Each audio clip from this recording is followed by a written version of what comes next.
లండన్లో ఘోర ప్రమాదం చోటు చేసుకుంది. దీంట్లో దాదాపు 9 మంది యువకులు ఎవరైతే హైదరాబాద్ నుంచి తెలంగాణ నుంచి చదువుకోవడానికి పై చదువులు చదువుకోవడానికి కూడా లండన్కి వెళ్ళారు. ఈ క్రమంలోనే లండన్లో ఘోర ప్రమాదంలో దాదాపు 2 స్పాట్లో మృతి చెందారు. మిగతా కొంతమందికి తీవ్రమైన గాయాలయ్యాయి.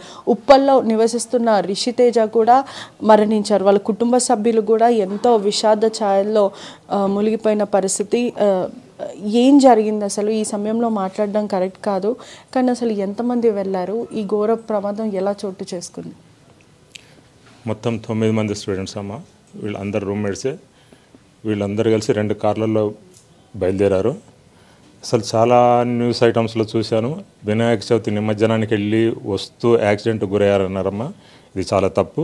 అసలు వినాయక చవితికి కానీ వీళ్ళ చావుకి కానీ వీళ్ళ యాక్సిడెంట్ కానీ ఎటువంటి సంబంధం లేదు.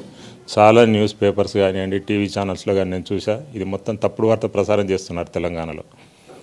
ఎప్పుడైతే ఈ ఇష్యూ తెలిసిందో మన హానరబుల్ సీఎం రేవంత్ రెడ్డి గారు చాలా వేగంగా స్పందించారు. ఇమ్మీడియట్గా లండన్ ఎంబసీకి హై కమిషనర్ ఆఫీస్కి కూడా వైర్ మెసేజ్ పంపించారు. అక్కడ ఈ బాడీ తీసుకురావడానికి ఏదైతే సహకారాన్ని అందియాలో మొత్తం టోటల్ కోఆపరేషన్ వీళ్ళ ఫ్యామిలీ మెంబర్స్కి ఇవ్వాలని చెప్పేసి మన రేవంత్ రెడ్డి గారి దగ్గర నుంచి వెళ్ళింది.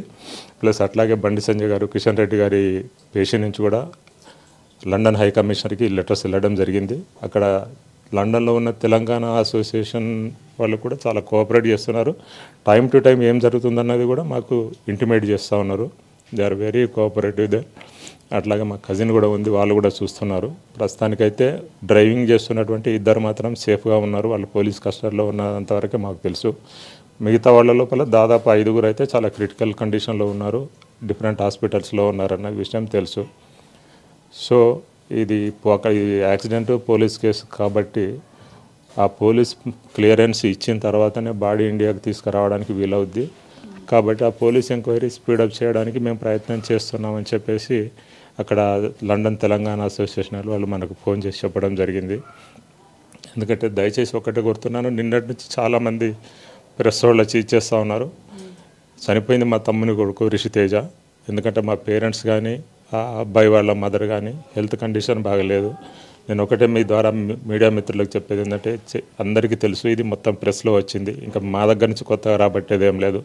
దయచేసి వచ్చి మమ్మల్ని ఇబ్బంది పెట్టొద్దని చెప్పేసి మీ ద్వారా అందరినీ నేను రిక్వెస్ట్ చేస్తున్నాను. Thank you.